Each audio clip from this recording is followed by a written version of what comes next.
And we are recording. Morning. Thank you for attending. As mentioned, Peter Campbell will not be here. He is in Germany.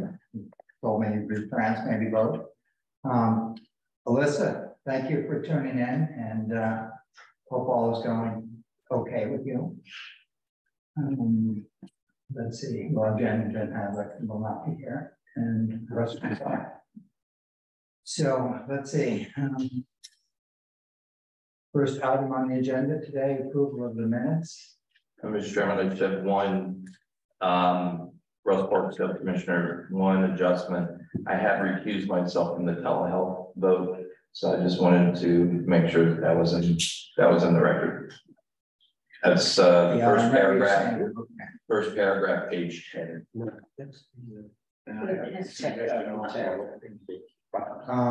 Thank you. We will correct that or add that. Tim? I want to, in that same paragraph, to help clarify the telehealth and WebMe thing, I want to take out the word successful in line 7 and insert more medically oriented telemed for local residents. It would read, which is run by WebMe. We say that again. Okay. Take out the word successful, add more medically oriented telemed. Okay. And then it will read a more medically oriented telemed program for local residents, which is run by WebMe.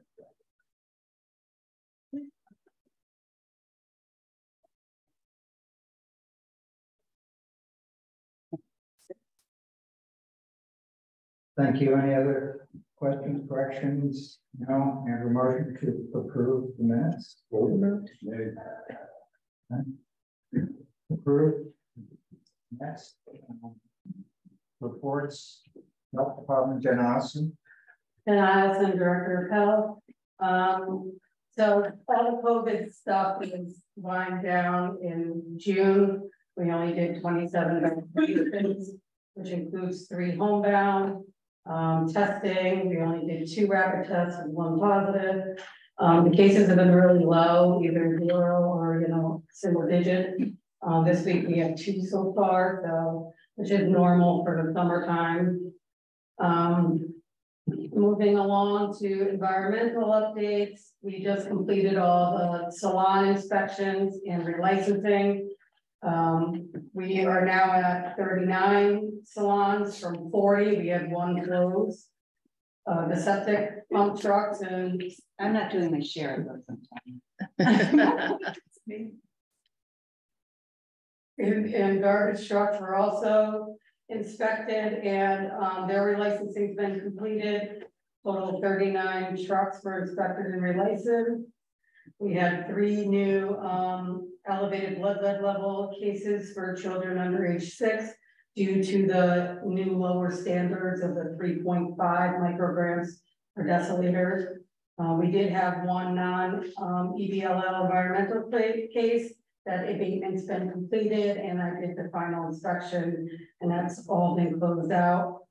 The permits in general are relatively the same as they've been. Building permits are pretty steady, but smaller in scope of work, like a lot of basement finishing or the remodels, not the big expensive permits that we used to have, probably due to the interest rates and construction loans being harder to get.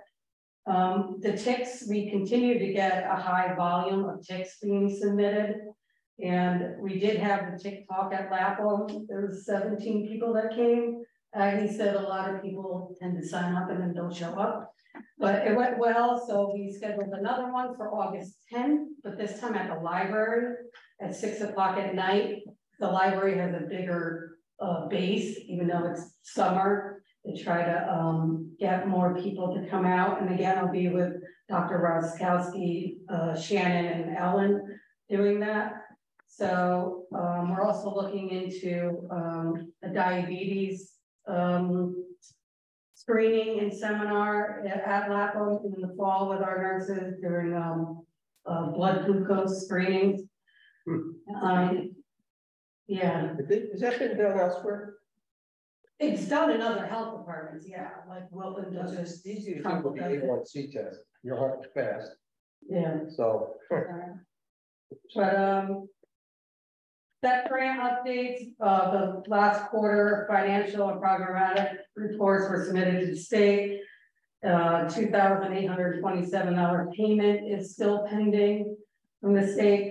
It's a 5-year grant period, so the 5th budget we submitted in June to the state, and they approved all Region 1 local health department budgets, so that's good news. Yeah. So because last year there was a delay with the state of 3 months, so this year we won't have that same delay. I was elected to the Connecticut Association of Directors of Health Board of Directors, a 2-year term. So now at least New Canaan will be more at the table with the state, especially when it comes to per capita funding. The districts in the large cities tend to get everything. So hopefully now with, you know, I'm very vocal, as you all know. It's a lot, but you know, For you, I just worry about you. yeah. EPA now has a long-term planning function. Will this group have anything to do with that? With workforce development, yeah. This is with long-term planning for the health department. Well, there's several agencies in the state. So I'm already on the State Health Improvement Plan Committee. There's a workforce development committee. I'm on the smoking cessation. There's 9 million groups because they cover everything from injury and violence to, you know, cancer. I was just wondering, because the Department of Public Health historically was focused on septic tanks and. No, that was only environmental. Now with COVID, life has changed. That's not true. It's always had these other divisions. They just weren't as expanded with funding, but they've always been there. Well, it's truly becoming a health department at the state level. And Well, they've always done like all the screenings of all the children that are born. That's how they know how many, you know, have Down syndrome, how many have lead, maternal and child health, WIC. All that stuff has always been done, injury, violence, you know, so they're just getting more grant funding to expand and get more staffing. They also lost a lot of staffing.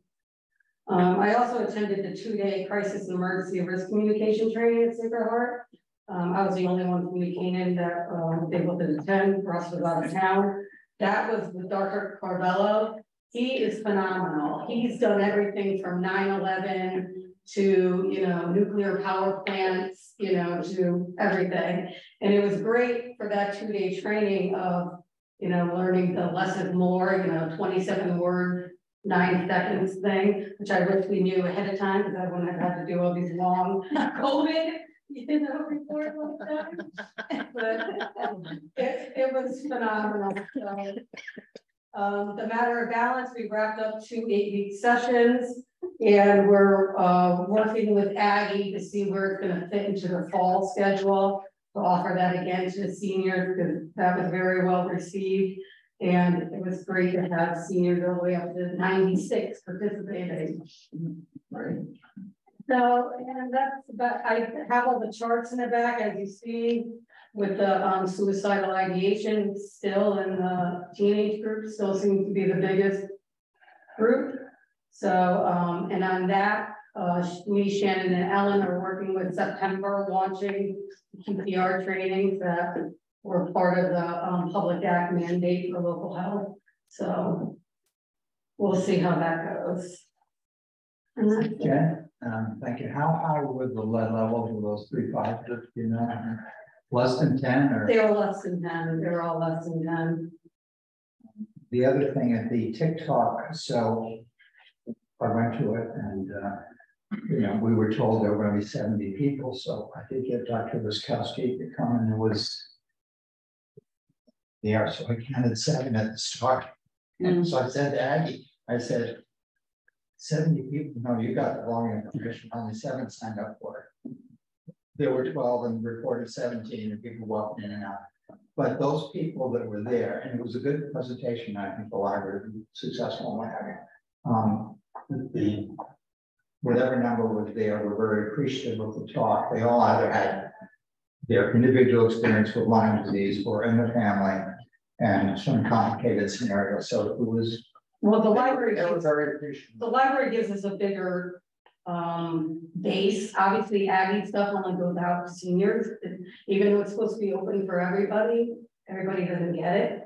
And so when people are coming in to drop off their tips, we'll be handing them the information with the library as well. The library distribution is like 6,000. Yeah, Their the e-blast. library's massive. Yeah. Lab is like 18. Yeah. Oh, I thought it was one. Oh, 11, yeah, no, you're right. Thank you, Jen. Human Services. But can I just Sarah? ask one quick question, far back in the Commissioner? Is there going to be a new vaccine, new variant, or to address anything new, or is the one we have now the one that's kind of you get with your flu shot in the fall? For COVID? For COVID, sorry. Yeah, there'll be a new formula sometime in the fall. We don't know when. It has to still go through all the testing and approval process, and we're no longer under an emergency. Right. So you're not going to be getting that fast track. So if people ask, they should wait until this new formula is available. Mm-hmm. Thank you. Okay. Human Services Department. Bethany Zara, Human Services. I'll start out. We're gonna skip down to. No, let's go with file retention. We went through all the files, and the state gave us the privilege of shredding all the recency dates that we have compiled. I think we had some 2003 up to 2017. And we're really going mostly, there's very little paper we have now anyway. So we got the big chunk of paper getting shredded. So it's good. We're into the, like Jen said, the 20. Do you have a bigger office now? Yeah, exactly. Our basement's a lot cleaner. So I had a lot of meetings in June, looking at the Behavioral Health Alliance, a lot of behavioral health, abuse prevention, small town directors, the Community Foundation Disaster Relief Fund. In the event of a disaster, people could go to, we're thinking the Buchanan Community Foundation having a fund, that money can go right in there for funding or whatever is needed. And they would definitely be able to decide how it is allocated into Is that private funding or state funding? private funding. So that it's not being received in all different spots. So trying to create some organization. Staying put of Buchanan, there's a new Nick. A new director of Member Services. Yeah. Director of Member Services. She's fantastic. We've been working with her. Planet New Canaan, helping them with deliverables for the food pantry. Yeah. Emergency preparedness.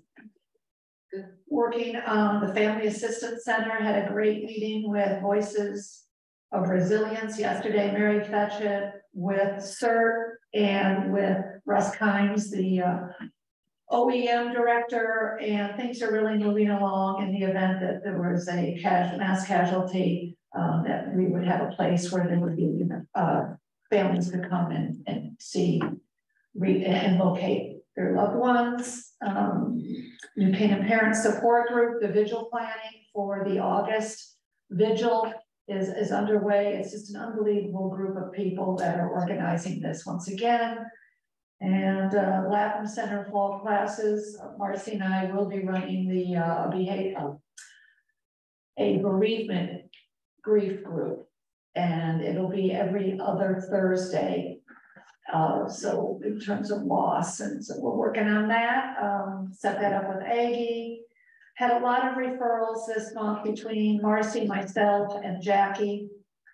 Grief counseling, people are coming in for short-term grief counseling, and then being able to lead them into support groups, which are very important for outcomes for people dealing with loss. And what else? We have the continued blood pressure clinics. I'll give you the fiscal year 23 stats. We're compiling data now. I'll give you that in September in terms of how the year went. Money spent into what groups money where it was spent. First, it would be energy assistance versus rent, camps to see where the money is going and the sources that we have and how much going through each source. Food pantry, definitely the first 6 months we have increased since January, but we've maintained May and June. But we have received the Housing Authority, Canaan Parish. There seems to be some lower income housing going into the affordable housing units, and that could be domestic violence. DSS definitely has protocol that had to place people.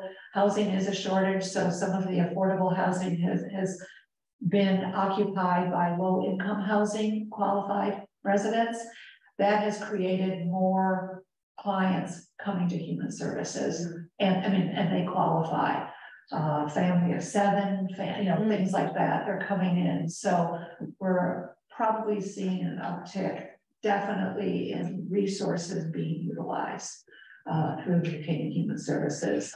Bethany, can you clarify what's the difference between eligibility for low income housing versus affordable housing? So there are two, housing can get confusing here. So there is affordable housing. If you make between like $48,000 and $58,000 for one person, and it goes up per person, adult living in the unit, you qualify for affordable housing. You can't make any less and you can't make any more, which this was the key, was to have teachers and people working in New Canaan able. Well, they get paid too much. So it's very much of a conundrum. They're getting paid more, so they don't qualify for the affordable housing. So it still keeps them living in the outskirts.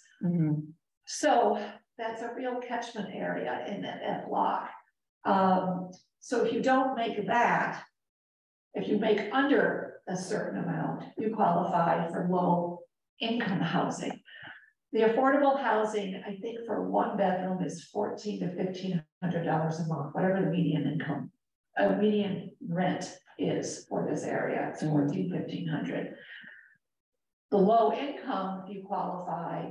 There's different types of low income qualifying. So it's Section 8 or a tax credit, things like that. It boils down to 30% of your income. Gotcha. So I'm just questioning, Commissioner Barstow, questioning 1,500 as being the median rental income in New Canaan. It's for our area. For our area, okay. Okay, So area. Fairfield County. Even our areas. Even that, there's no way. It's so desirable to get your child in here or school. Yeah. Such an unbelievable, I mean, one bedroom right now. There's going to be like 5%. Even in Danbury, it's $3,000 a month, so there's no way that it's. So that's why I'm giving you what it changes. But as of when the apartments were ready to be occupied, that was what the Housing Authority. Yeah. So the affordable houses on Newport there, right? Most of it is. Newport and Canaan Parish. Okay, Canaan has both affordable and low income? Yeah, both places do. Okay. Are we displacing people who would get affordable housing to house people who qualify for low income? Yeah, well, what's happening is there are quite a few 1 bedrooms available that are affordable. They're not being rented, and I think some DSS cases come in. We have a woman who was children, they're not going to want a 1 bedroom, so it's. Yeah. And plus it's not restricted to geography, right? You go into a full. We had an out-of-state social services issue, domestic violence coming in from up north, out of state, and they issued her an apartment in Canaan Parish because that was the closest. Yeah, so there's a pool you have to go through, so I mean, you know. And we have, so they have full control, so Yeah. DSS will trump Housing Authority when there's a person in jeopardy needing housing, and this woman, had to go out of state. And one of the other things I'd like to bring attention is, we talk about vulnerable populations, and I think really that number is probably much higher than 140. I mean, it's been at 140 for a while, because we saw during COVID, at least I saw a lot of migration in from Manhattan and New York into the area, houses turning over, and multiple families moving into a house.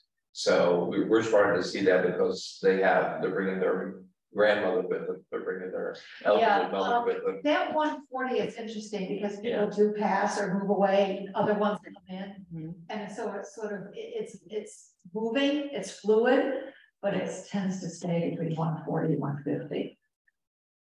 So that's Really a question for our resident demographer, Mr. Burgess Wisher. Commissioner Wisher.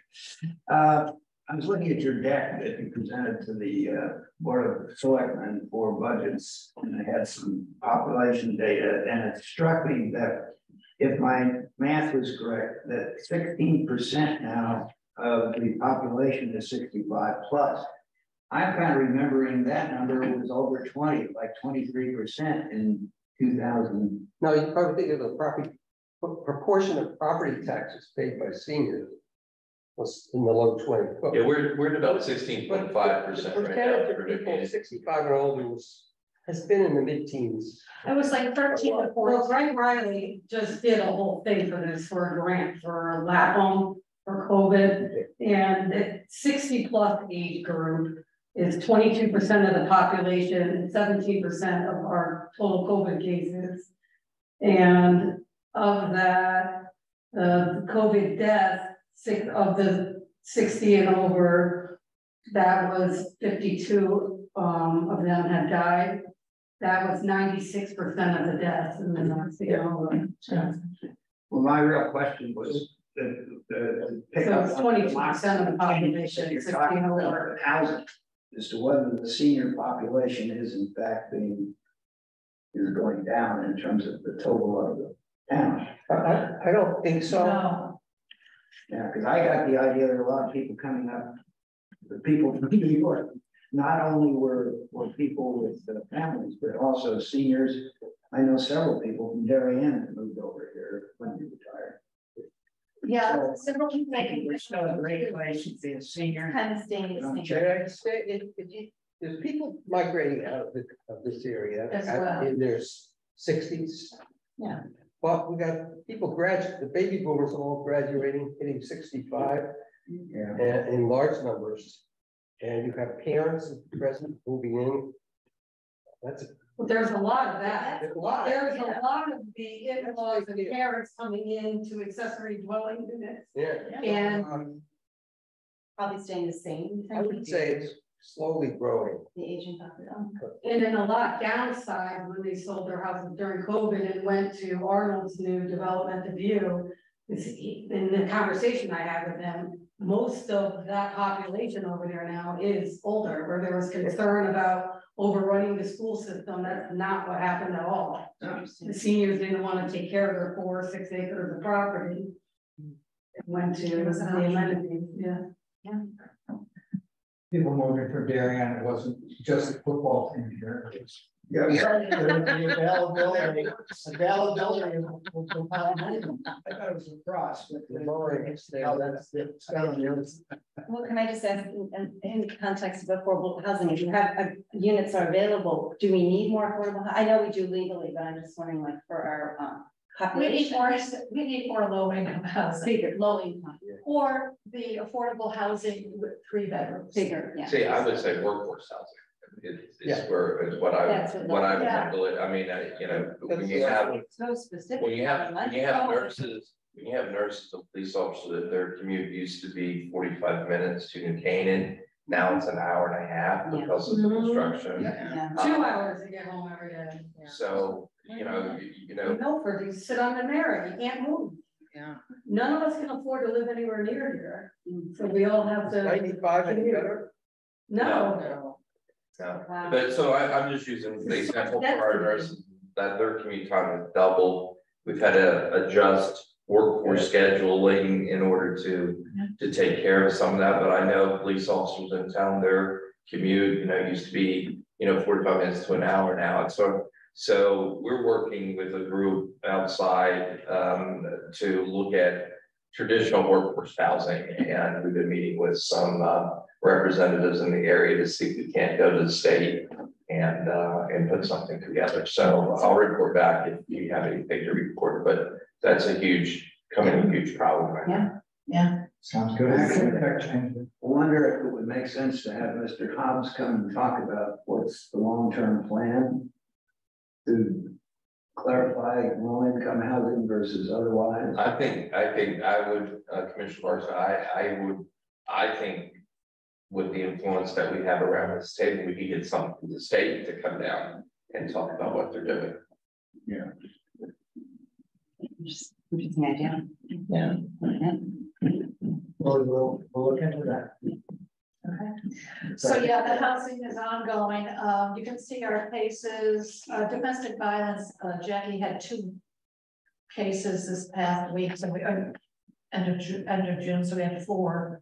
DV this weekend, you know, I had 4 emails from police. I had to do a follow-up. Yeah. 4 different incidents? 4 different incidents from domestic violence to behavioral health. But the good thing is, you know, they know to contact us now, like 24/7. You get those, what do you do? So we confirm we received the information. They will send us the report. We do a follow-up. Unless they need us immediately, I would go, you know, I would tell them what to do. Have they called and needed people immediately? No, so what they do is when they finish the report, Chief Federico or Mike Officer Sullivan, he's with domestic violence, children in town.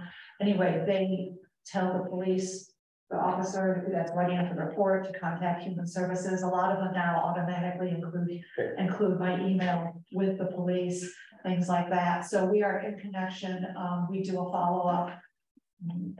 Most often it's time, you know, just letting things set, and then we call them on Monday saying we always do a follow-up when an incident occurred, and we just want to make sure that you have resources available, things like that. So we have 4 this weekend. But The domestic violence report, were there seniors, were there young adults with children? Wow, okay.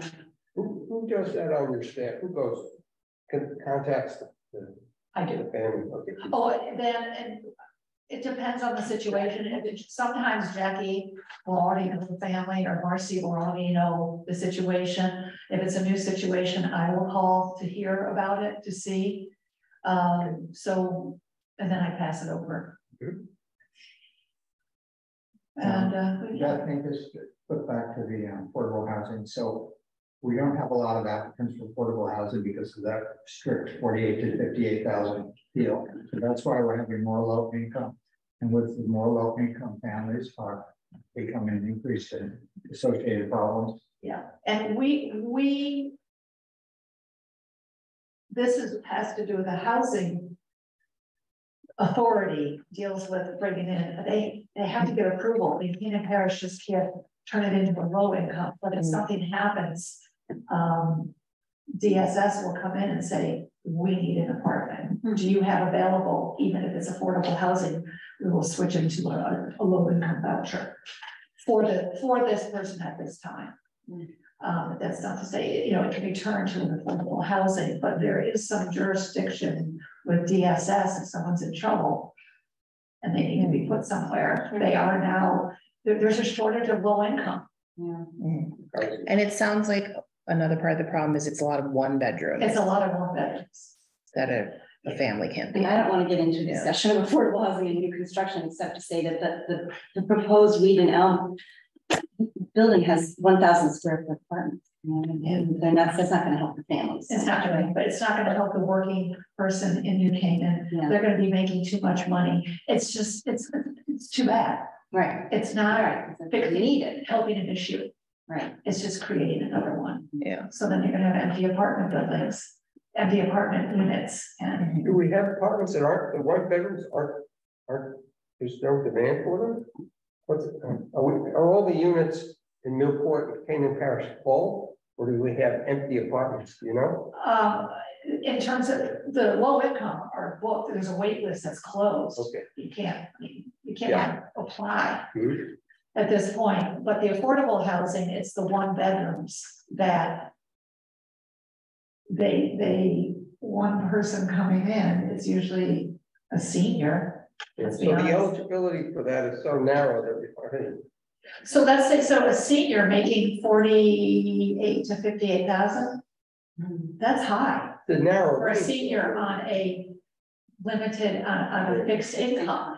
But it's, they can't make it, it's too high, so don't qualify, this is the conundrum, they don't qualify for affordable housing. And then the families, they make too much, the mom and the dad are working, wanting their kids to be in a good school system. And I don't know, I think it's something like for two people, I could be wrong, it's like. Let's just go on record and say the whole thing is poorly designed.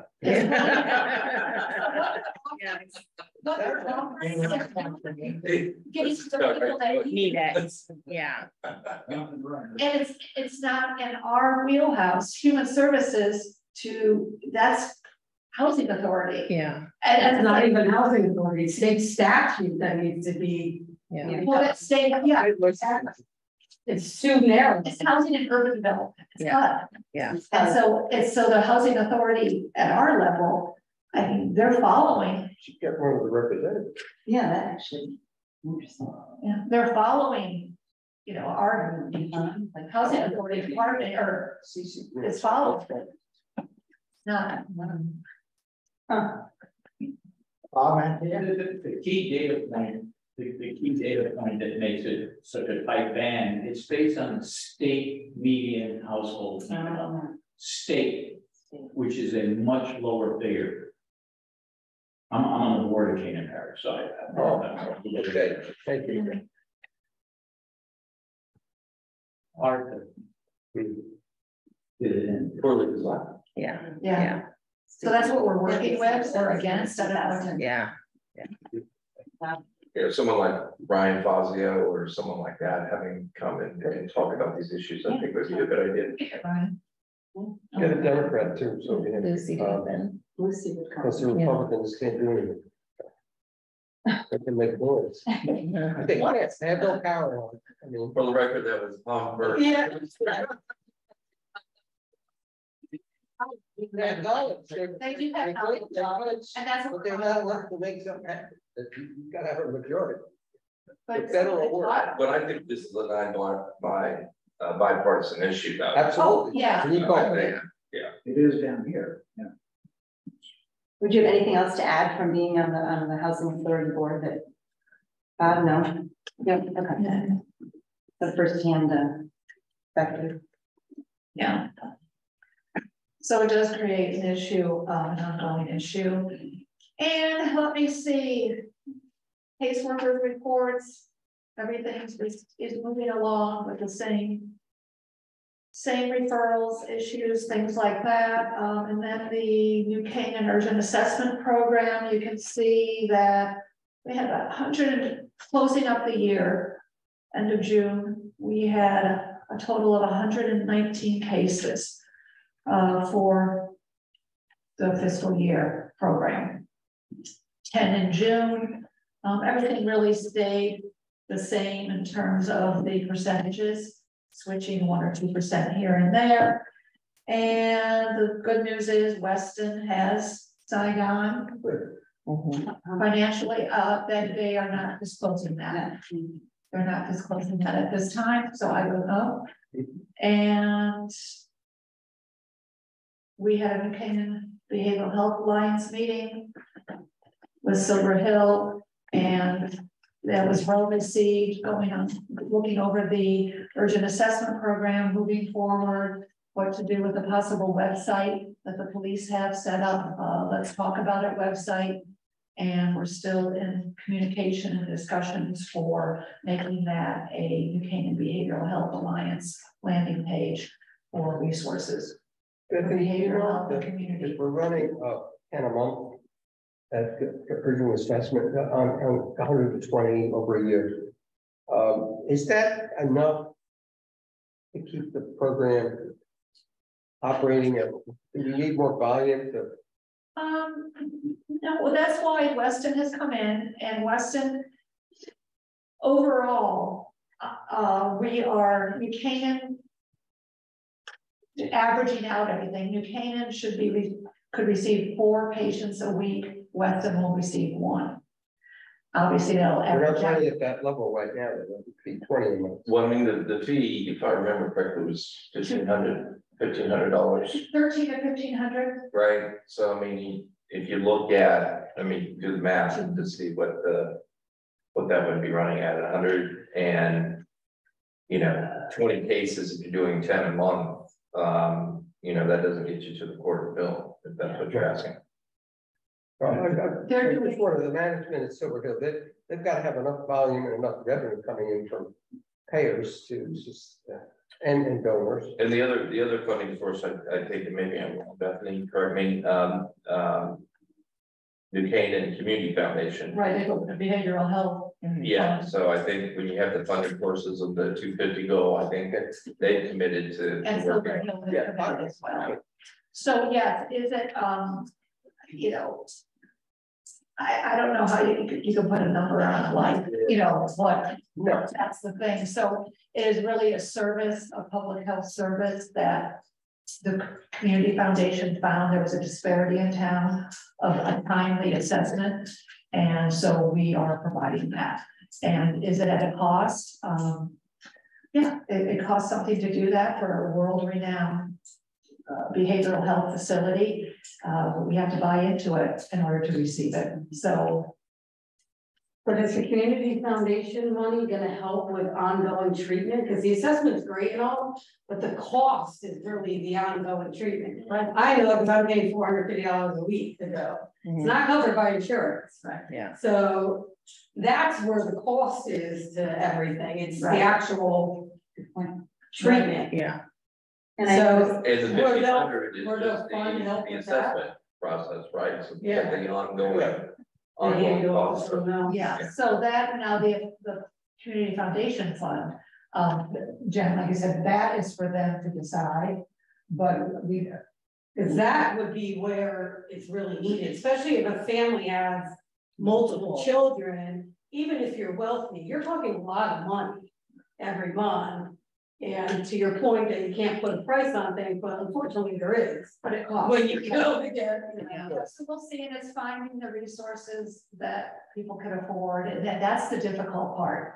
Is the assessment, we've got that going, that's humming, but then it's that gentle handoff. Where do they go with the funds that they have? And then there are other agencies that work with people, you know, on a sliding scale. That's who we're contacting as well. It's everybody putting this together, yeah. Yeah, it's my understanding that Silver Hill has a menu or a spectrum of prices and capability For of participating, find a place. counselors, therapists and centers, yeah. So with everybody working together, giving. Can I just add, just as a thought, the 5 referrals for private therapists, difficult time hearing back from them. Yeah, Is that part of the UAP or was that just? no, what was that from Jack? Is that? Yeah, that's from Jack. Yeah, no, that has nothing to do with. the Okay, that's UAP. fine. We don't know anything about what goes on. In terms of therapy, I mean. With separate assessment program, no, but this, yeah, so this is finding people to hand them off and making sure that it's a usable resource, user friendly for the person needing Is help. Jackie recommending these therapists or the family searching for the giving names as opposed to urgent assessment? Do they have a history, these individuals have a history with therapists? With what? With Jackie, same question. Yeah, or else new clients coming in, or when there's a domestic violence. She's following up with the police, you know, with the families, and they're saying, you know, that they need something, or But Jackie is choosing and recommending a therapist. she's recommending. Because what we start out with, they take a certain insurance, she finds someone that can take that insurance or sliding scale, works with family centers, child guidance. I mean, she has a whole network of who to look for. And then you have to see if it's the right match. If it's not the right match, they come back to Jackie, you know, or Marcy. Trying to find the right fit where there's compliance with attending a meeting or, you know, a session. I mean, I'm a huge supporter of the urgent assessment programs, everyone knows, and the question is, you have a learning curve, right? So the learning curve has happened, and I think as we're talking about the $1,500 per case and trying to raise the money for it, we also need to think about the follow-up care. Once a problem is identified, the follow-up care that's required for that person. And I think we need to look at some kind of a charity care fund or something to help some of these families out that are not going to be able. You'd hate that we assess someone, we find an issue, we put them in a program, and the family, you know, like seniors with medication, have to stop taking their medication because they can't afford it. They have to stop the assessment and the therapy because they can't afford it. So I just think if we had more data on, if we tracked, you know, in some type of fishbone diagram or something to see where that critical funding is required, sliding fee scales, getting a group of doctors to agree on a sliding. Well, they already do, yeah, it's finding those, if we have access, they put that out, that information out. And that's who we try to contact. Silver Hill does the same thing. We do encourage, and you can only do so much, but we do encourage families, and I know Silver Hill does too. If this doesn't work, please come back to us. We want you to continue help. So there's encouragement. There's relative. We know that urgent assessment for mental health is pervasive issue. We're fortunate that we have some money in New Canaan. At least we have the source. So the fact that we're doing this and it's going to continue through the 2-year period with the end of the first year now is a good thing. And then financially, 10 patients per week, and we've discussed per month, is not enough to support, and for different reasons. Psychiatrists, interest, availability, finances, nurse practitioner, whatever, clinical social worker. They have to have a program that is a constant flow to really sustain it. And even so, it's a TBD. We're getting the sources and may just be philanthropy that keeps this elevated and ongoing for a while, because those numbers don't. Do we have professionals, as Harrison mentioned, who are sitting around waiting for the phone to ring? Or they? I think what they're doing is they're, you know, that 24 to 48 hours thing gives them time to adjust and get people to evaluate. I mean, I like the team they have doing the evaluation. It's great, but it may not be the same people all the time. I don't want to speak for some people, but they can't find people. I mean, and finding professionals is very, very difficult. Every professional I know is booked solid for 90 days. You know, so it's getting them in. But I go to you, the front end has to generate enough cash to help keep the program sustainable. And even though they may not be able to afford ongoing therapy, sometimes just the evaluation to account is a very good thing. It's more Providing the right medication or something like that. And letting them know what the issues are, and then Agreed. find the next avenue for ongoing treatment. Maybe a time later. And that's why, I mean, there are resources, the timing, that is, and the availability at the affordable cost for each client, and it's an issue, and it's a case by case. The thing I understand, there's a shortage of healthcare professionals. Are we going to solve it? No. What we can find are the resources and offer what we have, and work with who's asking for help, and it's one case at a time. One thing, the Office Workforce Strategy has been given $10 million, which we're writing a plan for mental health support across the state. Now, we're not going to see any of that 10 million down here, I suspect. The other thing is the legislature thinks 10 million is a huge amount of money for this problem. So our hope is we'll be able to use that as a training ground for what the real need is, because Ross said it and everybody knows. I mean, huge shortage of mental health Huge shortage at the price. Sounds like a lot, but it's and this is not just New Canaan, this is everywhere. This is an issue, and no one's figured it out. You know, everyone continues working on it, and this is what we're doing. So yeah.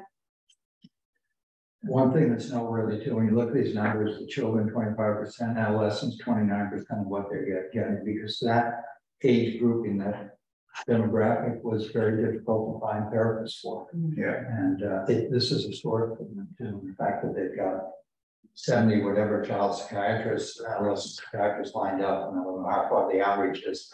It's a problem. It's a positive, but I know people are going into their college funds for their kids. They feeling, you know, that this will get them to college if they go into. Well, that's why I was Yeah. saying, I think the community foundation needs to be aware of where the problem is. To direct people to that resource, it's insurance does not cover That they- 90% of it. Right, that's what They'll, I'm saying. they'll cover your medication, but you have to go to a real psychiatrist, you can't go to a social worker, they can't prescribe for you. So that's So, another. yeah, and it's just, And every adjustment is $450, like every check-in is, Every time I go see my therapist, it's $450. yeah. yeah, it's astounding, so, And most of the Correct. Yeah. And And if most you- private practice, that they is, can't, you can't. they have to be able to sustain rent and everything else. yeah. So It's we just have a to whole here. vicious cycle, Yeah. it's a whole vicious cycle. All right, so. Every day, I'm gonna need to go to therapy. Yeah. Is there a, Just up at the, Just give me housing and then I can afford to go to therapy. is there a point soon where Silver Hill and others involved sit down and say, how do we do it? How do we assess our first year of operation? Yeah. I think that's the New Case Community What's our Foundation is plan going involved in, I think Yeah. that's what they're involved in. That's part of the partnership, there's a steering committee, it's with the town. I would just recommend, Bethany, if you could just share your data with the New Canaan Community Foundation, if that's okay, especially, or Jen, the, They have- Lauren was at the same, she got, yeah. okay. We received Okay. this, they are right on top of Lauren, Susanna Lewis, myself. Andrew had asked me for him, and I referred him to you, and because he had asked me for that, he did not know what the suicidal ideation numbers were or anything like that. Oh, I gave that, no, You it's get it, all. okay, it's up to date now. Okay. That was, yeah, Okay. all in the loop, he's receiving all that information, pass that on to him and receive it on a monthly basis. Okay, great. Silver Hill has these mental health alliance meetings, and they get 30 to 40 people there. It's monthly or every other month basis. So they get feedback from all directions. So they, it's not only marketing, but then they help adjust to make the corrections. And Yes. as constructive criticism allows them. They definitely want to be a part of the community and they, yeah, they are. And it's a resource that we can all use, but it's troubleshooting as well as trying to look ahead. It's. Look, as a community, we Yeah. offer so much for people, including, get about and staying put, and there's a lot of great organizations out there Yeah. helping. New Canaan Community Foundation, I think, is rightfully so, would be the place that I would ask if we're tracking the grant money and trying to raise money for the urgent assessment ongoing and to do the analysis. I think that's the right place for it. And what worries me is, Tom Harrison, bringing up the point, a program like this I can't imagine saying as a town, we're not going to have the urgent assessment anymore because it doesn't, it's not affordable. I don't think, I don't think, I can't imagine that being the reason for it's not a for-profit or break-even thing. None of these nonprofits are, they all lose money, but you're saving a life. So it's a trade-off. So I hate to see this program. We've got it for another year. We'll adjust and see and look and work with whomever we can in order to maintain this. But yeah, no one's gonna make any money on it or break even, but a life will be saved. So Bethany, is there a date for the vigil in August? Yeah, it's at the end of August. I do have it. Okay. Yeah, it's like the last August 30th, Okay. August 31st. I'm so sorry. No, I just thought it would be good to put on the calendar. Yeah, it's Such going a to tough- be, the marketing is going out for it pretty soon. And we will, yeah, it's a great committee. Yeah. All going, it's just unbelievable with his enthusiasm and compassion and passion for it. So, yeah. Couple More of- depressing news. You're right. No, you ever have any good news? I do. Maybe we should have an urgent assessment meeting, right? Yeah. Couple of oversights. I'm Harrison Pierce, Chair of Health and Human Services. One, I did forget to thank Barb for doing the minutes last month, and they were great. And also, thank you, Big Bob. shoes We're to gonna fill. move now. Yes. Thank you, Bethany. Going to move to old business, Commissioners Activity and Community Food Pantry Meals on Wheels. Yeah. Barb also did print the schedule for those who want to participate Yeah. in either of those. Sign up for Meals on Wheels for a couple of dates, and then also I'm giving you the food pantry dates because they're always looking for volunteers. Yes, I said it. Yeah. Oh, you did it. Okay, super. It was, lots of busy guys. Well, anyway, if you want to try and help with that, they're easy commitments, an hour, hour and a half, and it's just a really good way to get a hands-on view of Bethany's life. And yeah, so just call or email ends up in the pantry, and if anybody wants to help with Meals on Wheels, just let me know. I mean, it's a ways away, but I'm happy to have your help. You can tell me the week before, the day before. And there was a list, as I recall, of things you could. Yeah, it's on the second page. Yeah, Okay. that's the other thing I've given you is the list of what they need based from the website. Just Yeah, you can go to Human Services, Food Pantry, and say, and so always updates it, what's needed. Right. And if you want to look at that, or just, yeah, I got you it. know, I found this from you know, and it's just, as long as everything is, has a good expiration date, we're good. And is there a certain need for the food pantry, like morning or evening? Does that matter, or is it just It does not matter. anytime? Yeah. Very grateful. What are they doing with volunteers now? Great, they're doing, yeah, doing great with volunteers. There's a steady group that come in, and then others that come in and out, so it's good. Very great group. Next item under old business, executive stress, managing success addiction. We look at the numbers from the urgent assessment. We see lots of kids and teens and what have you. And one issue that Russ brought up, and he attended a educational session in Greenwich. Dr. Gerber, I guess, was one of the speakers there. Dealing with the middle age group, some of the catastrophes in Darien and Canaan over the last year and a half, brings us this issue to the fore. And then managing your success addiction is part of the problem with these entities. And in that age group of 40 to 45, 55 to 60, what can we do as an HHS commission and department to address this issue and provide education, help, whatever? It's a question. What can we do? What is success addiction? Pardon me? What is success addiction? So I have a addiction would be.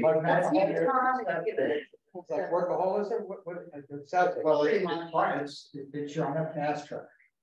And this is my perspective. And we know the cost of living here, et cetera. And some of these younger to mid-aged people in the age group I mentioned, they lose their jobs. They make bad financial decisions, whatever. And some of these things, how do we address that? And what can we do? There's a documentary, the Race to Nowhere. That talks about it. Or there is a Buddhist story of a man on a horse going back and forth racing, and someone says, "Hey, where are you going?" He goes, "I don't know, ask the horse." So we just get on this road of trying to be successful. We don't even know, but it creates a mental. We talked about it before. New Canaan has a lot of type A personalities, right? And we have a lot of very successful people that it is required. And successful people who put pressure on their children to be successful, okay? Who put pressure on themselves to be successful, who have things like COVID, inflation, other things that now make it more difficult for them to be successful. And you start seeing substance abuse go up. If you look at some of the stats that we're seeing now, substance abuse is going up for that age group, but you're also seeing suicides going up, and they're not being publicized, but you're seeing suicides going up in this area and in that age group specifically. And then they may not commit suicide here. They may commit suicide in New York or someplace else, and it never gets tracked. But we all should know of some pretty high profile cases that have happened in the last 6 months. So what this program did in Greenwich, when I brought it to Harrison's attention, I think rightly so, is can we do something similar here?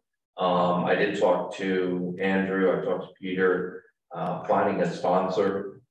Is it worth us getting behind and having a half-day program or something where we can openly talk about those issues? So that, I think, Harrison, I don't want to put words in your mouth, but bring highlight the people that are just tied up to being successful in their job, and working from home sometimes makes it even more stressful, as we were talking about in the programs. When you're in your car, you get to relax a little bit, you get to listen to music, you're in the train, you get to read. I talk to my mom every day.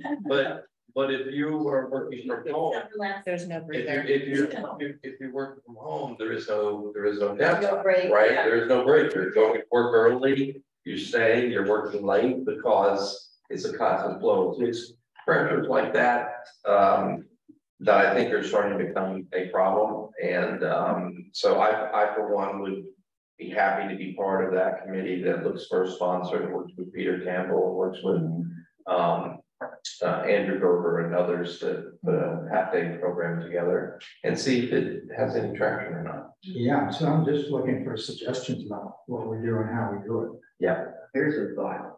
I went to a wedding on the 4th of July across the street from me, filled with people my son's age. They're all in their 40s, all in the finance business.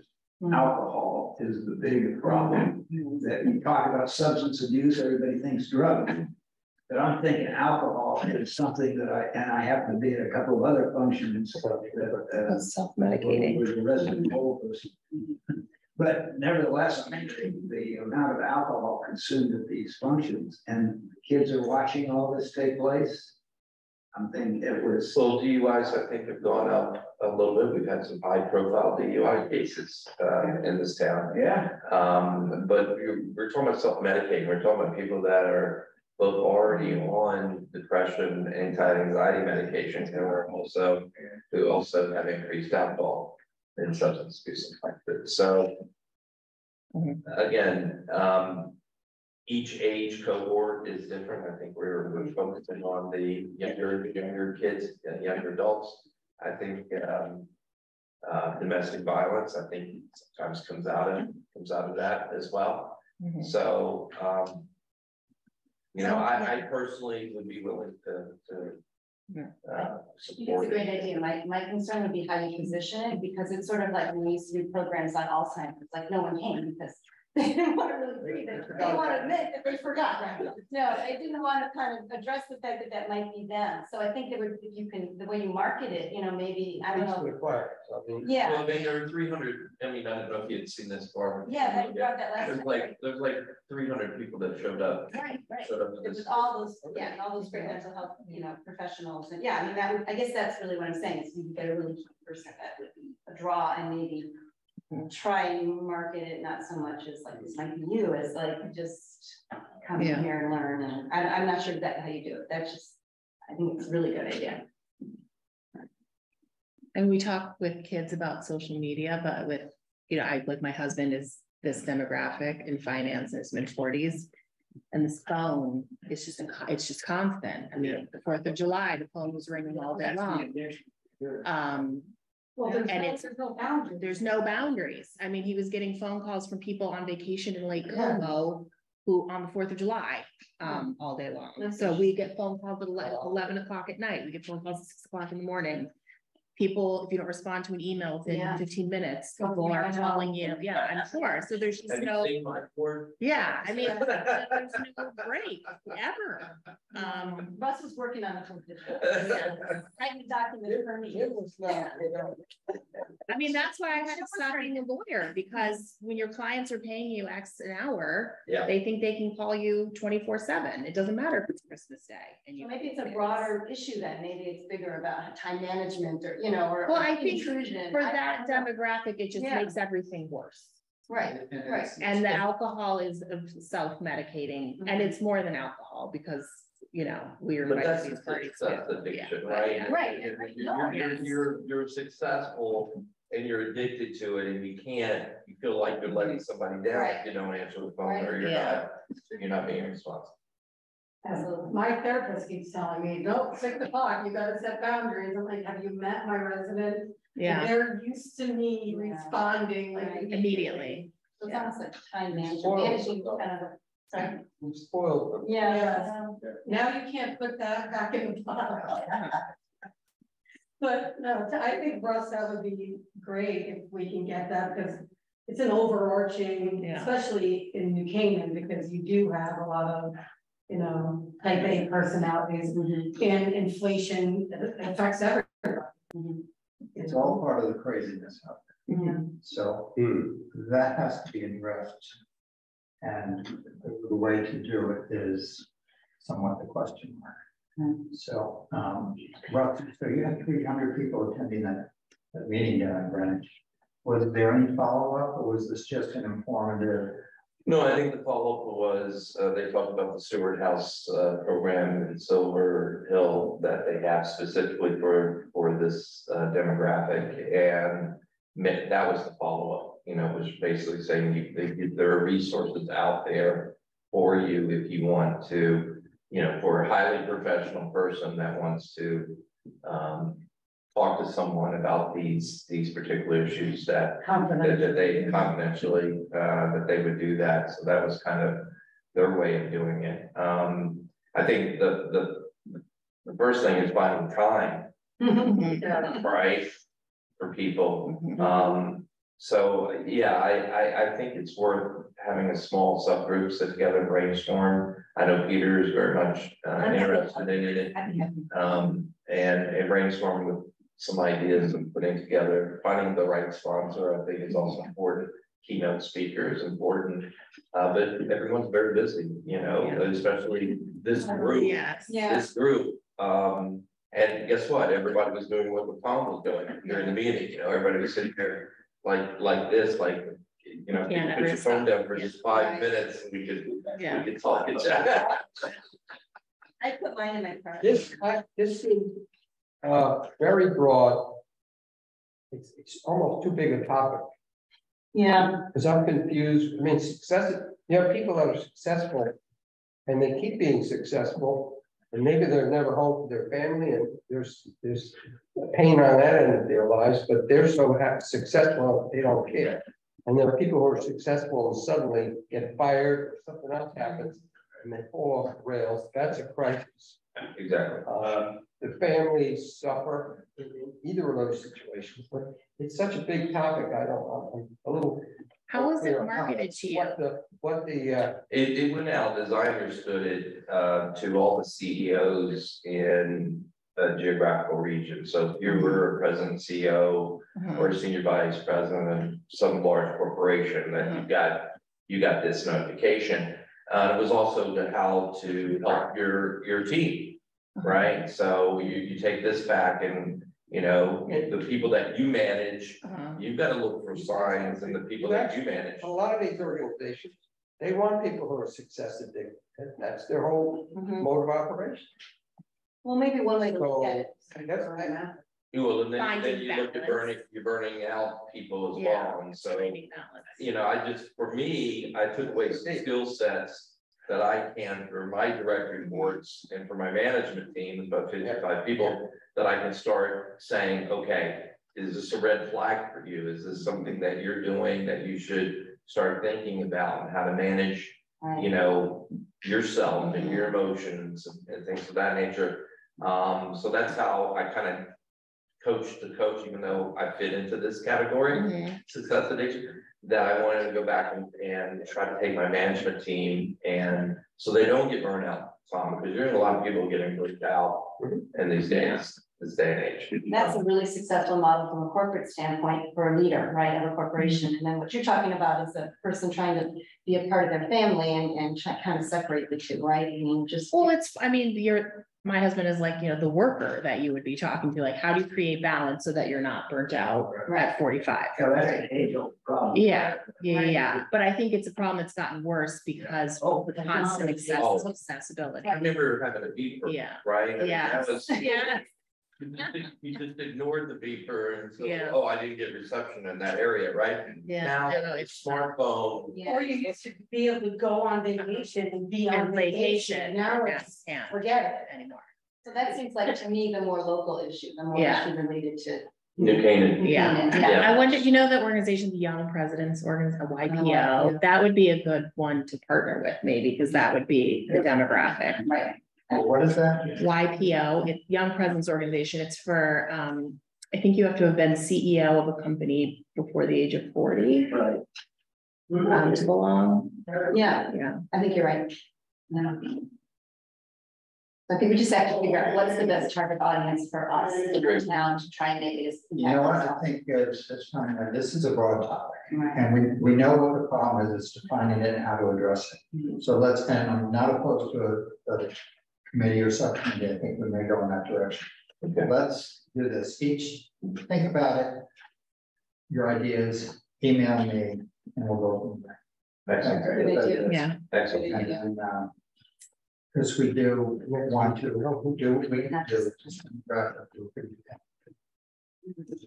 Hopefully capitalize on the negative experiences of the past year.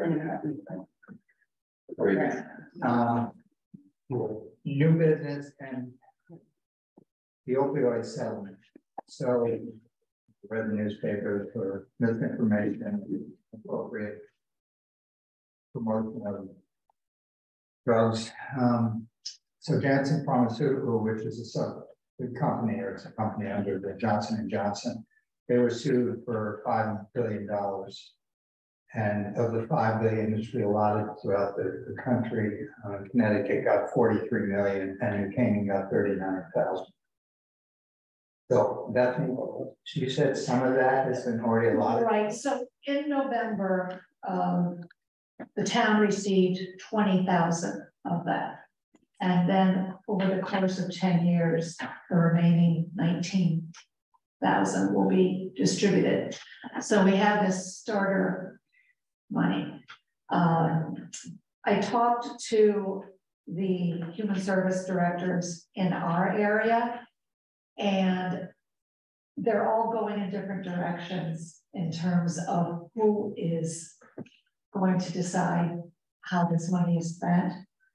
Right now, it is, you know, it's a deposit that the town has, and where does it go forward? I'm just going to give you some examples. Weston is putting the funds toward mental health contracts,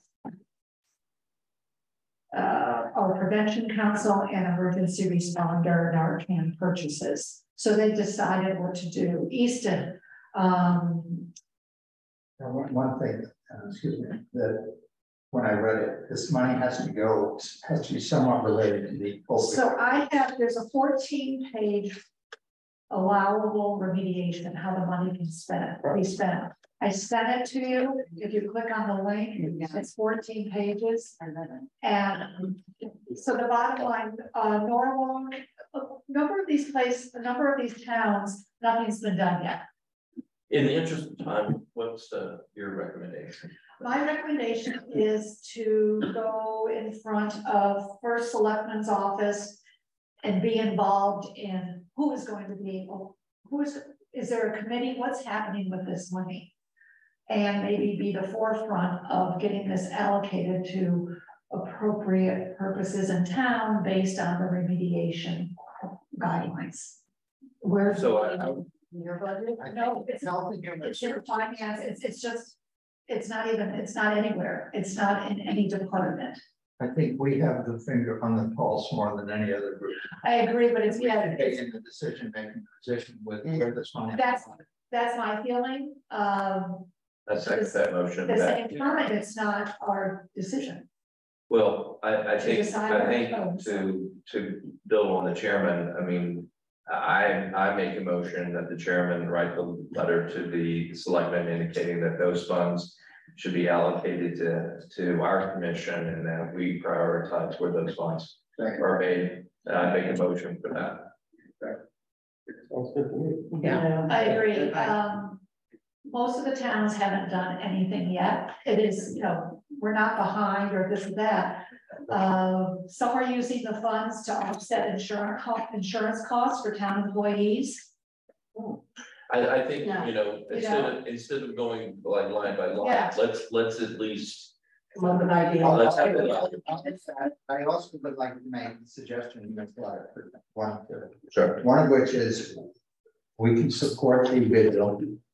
We're doing substance abuse. That's one option. The other option is, so we can't really use the urgent assessment because people are not presenting as a chief complaint. Right. It's found out later down the road, but that's, so it doesn't really be that. But however, Silver Hill does have substance abuse program. And, we could either divide the money or. New Caney Cares is doing a whole naloxone opioid training in August and September with the restaurants. We're partnering with them with that. So that can be another. Does all of the police officers, the cars have Narcan in them, all of them? Yeah. Okay, man, all of them do. So just The town vehicles. And just FYI, we do give, this isn't to negate anything, but we do give about $25,000 a year to New Caney Cares already. So I think that should be put into. I think That's good. I think that takes care of it. It might be good. How extensive is opioid addiction in the game? Well, Well, they're in charge. Bye. It's actually on my report. Yeah. Those numbers are, I told you years ago, and I don't think it's changed. But I think if we look at the remediation uses, I mean, you have your choice of how we spend this, and then to know that, to understand that there's 10,000 more, I'm sorry, 19,000 more coming down the pike, and I think Todd Lambert has a foundation as well that's looking at opioid addiction. I think. Yeah. so yeah, you might want to have people, put in an application for. Well, interesting to talk to public safety too, and just say what's the most critical. Yeah, I think it'd be a great thing to do, and I don't want to create more work for you all, but I think it's something. Well, anyway, those are the three. I think the first is that the money comes to this, and then I think the second is whether it's Todd Lambert or it's part of it goes to if someone comes to the opioid addiction through the urgent assessment program and they don't have the funds, that maybe we set a little bit up for charity care to help those families. I think if we can find 2 or 3 that were $39 would move the needle. $39,000 would move the needle for the family. Well, Reinhardt might be really a good person. Yeah. To have on the committee. Just get it. To get his opinion, I think that brings us to an end. Again, thank you for. Great discussion. There is no August meeting, so. Okay. Enjoy. yeah. We'll see you in September. Okay. May I have a motion to adjourn? But you could always tell me. Yeah.